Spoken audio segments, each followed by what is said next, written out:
Broadcast for shooters, hunters, and gun enthusiasts. This is the Firearms Radio Network.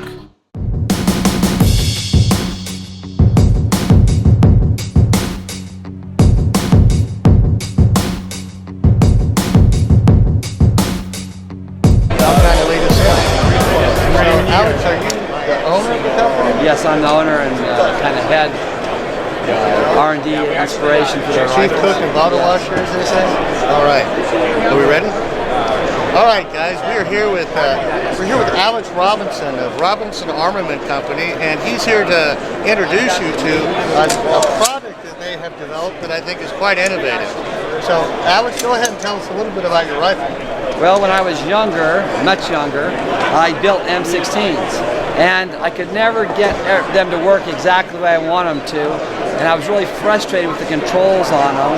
And later in life, we were asked to do some work for Crane Naval Surface Warfare right after 9/11, and to create a new gun for them. That thing kind of developed into the SCAR program, and one of the ideas was that we always wanted was better ergonomics. So that we kept the good things from the AR-15, which is the mag going straight in and straight out. That's a lot better than trying to rock an AK mag in, right? Right. But the controls are all wrong on AR-15. When the bolt's open, and your last round, you put a new mag in, then you slap the side of it to shut it. Well, we put the bolt catch on both sides of the trigger mechanism, so you drop a mag, put one in, and there you go. You keep your eyes on the sights while you're doing the whole thing. That's the beauty of it. This is the fastest mag change of any rifle. And then, the other problem with the AR-15, huge problem, is having a charging handle here. Now, a lot of companies have tried to put a charging handle up near the rail, and that creates additional problems. But old John Browning had it right from the beginning with his BAR, right? You put it down the middle of the receiver, so you come right off the handguard, right to the charging handle, and that's the best place. And a lefty can do it, reach under. And see, he can do everything with his eyes on the target, right? So we got the ergonomics down. But then there's some functional problems with the AR-15. The AR-15, I don't want to knock it too much. It was made for a light-duty, light rifle for an Air Force contract, and it got kind of carried away. Right. And so you've seen a lot of people add piston drives to AR-15s, but that doesn't solve all the problems with the AR-15. The AR-15 has some feeding, extraction, injection problems, and I'm going to show you how we overcome those. So, of course, we have a piston drive, and that just keeps some of the filth away from the action, right, away from the upper receiver. And so we have more of an AK type internal. And when I say AK, it's not exactly like it, but it's the same theory. We have a strong, sturdy piston. We have a bolt with heavy-duty lugs. And more important is the extractor and the ejector. So we have a solid ejector. I'd have to show you in the receiver, but instead of having a small piston pushing the round out, the bolt comes by a solid steel ejector that's built into the receiver and throws the round out. So it's much more of AK. And our extractor does not rely on the spring pressure to keep contact with the case. It slides in and out, and once it's over the cartridge, it's steel to steel as it pulls back. There's no spring, it doesn't use the spring tension. So it's a much more reliable system. And it feeds better. It feeds more directly from the magazine to the chamber. Now, if this weren't all good enough, we have multiple caliber capabilities. So you change the barrel, bolt, magazine, and brass deflector, and you can go from 5.56 to 7.62 by 39 to 5.45 by 30 to 6.8 to 300 blackout. On blackout, you have to change the gas tube and off-rod because it's a shorter system. But other than that, it's a very easy caliber change. Now we make this this is the L model, which shoots all those calibers that kind of fit in an AR-15 sized mag well, right? Right. We have the M series,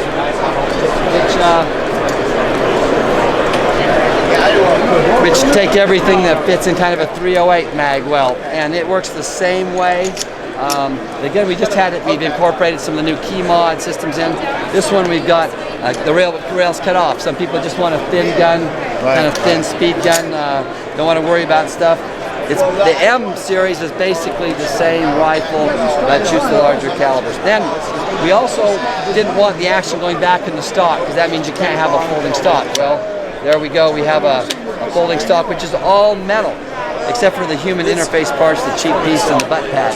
And the purpose of that is if you ever have something stuck in the chamber, the best way to clear it is on the ground and pull the charging handle. So this is super quick this is really the best platform out there. That's all there is to it. If anyone at any company, I don't care if it's H&K, FN, think they have a better product, bring it by. I'll show you why this is superior. We've got, what's also nice about this is the lower receiver, like an AR-15 or M16, is the registered serialized part.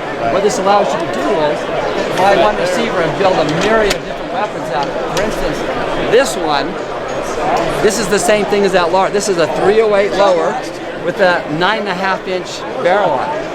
And so we got a lot of different, you go everything from 9.5 inches to 20 inches with our platform. Others claim to have a modular weapon system. Right. None of them have quite the variation that we do in offerings. I gotta tell you, this is an amazing array of features that you guys have, I guess, basically taken from You bet. an issue that may have at one point arisen with the AR. It is. You're basically trying to marry it to a weapons platform to become a next gen. This is truly a next gen battle thing. rifle. We were actually the idea behind this whole SCAR program, which it wasn't really that successful for the Army, but we came to them before the SCAR program and said, hey, we can build you a better rifle, and that's what kind of morphed into the SCAR program. We didn't get the contract. There was a lot of politics and some other things involved with that.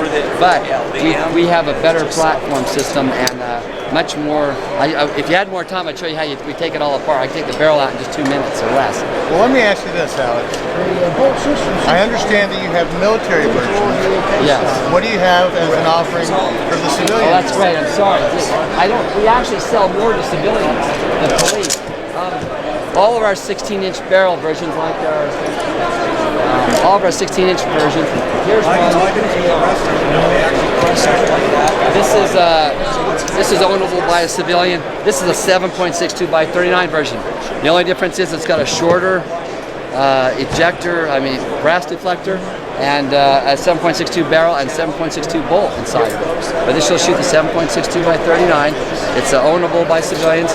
Now civilians can pay a tax and do a short-barreled rifle. Right. Then they can get into stuff like 9.5 inch and all that. If someone wanted to make this into a short-barreled rifle, they can buy a 12-inch barrel. After they get their paperwork done, they can put a 12-inch barrel in this and have that too. Now tell me, let's say your standard 5.56 shooting platform. What's the MSRP on that for your base 16-inch carbine? They're just under $2,000 for a 16-inch, and that's including almost everything on it. You can get, depending on what you buy, you can get it cheaper than that, but that's just kind of a typical price. That sounds like an amazing price when you consider that a moderately priced AR can be as much as $1,500 and still have absolutely none of the features you outlined for. And let's say you buy this in 5.56 and you want to go to 7.62 by 39. The kits retail $550 for the caliber conversion kit. Well, that's a whole lot cheaper than brand new rifle. Yeah, and a lot of our customers buy the conversion kits and then really want me to make them another rifle, so they have one set up in both calibers all the time. But it's fun and it's neat that you can do it. Barrel length, barrel weight. I should show you how to change a barrel just really quick. You guys have a wrench? Yeah, the Allen wrench handy. Oh, there it is, right there. I'll just show this really quickly because I want your followers just to get an idea of, on an AR-15, you have to pretty much put a whole nother upper on the gun. There's some with quick change barrels, but none quite this easy and quite this repeatable. This system guarantees that whatever was zeroed out before, it'll go right back to it, and you'll see why in just a second. So I pull this out, the gas tube came out with it. That doesn't always happen, but you change the gas tube easy too. So there's your barrel, and you'll notice it's easier to clean. You don't have all those small little slots for the lugs. And it's very easy to clean. Someone can change a barrel out, buy a new barrel. People ask me how long barrels last. Well, they last a long time, but if they don't, $350, $400 to get a new barrel, and you're ready to go. It's almost like you put a different barrel and bolt in, and you've almost got a new gun. Right there. So it has an adjustable gas system also, so you can adjust it for different ammo. Some ammo shoots a little hotter than others. But can you also dial it down for suppressors? It has an S setting on all of them for suppressors, so they're made to use with suppressors. I just put that barrel back on. Oh, I should have showed you one thing. It's a tapered hole.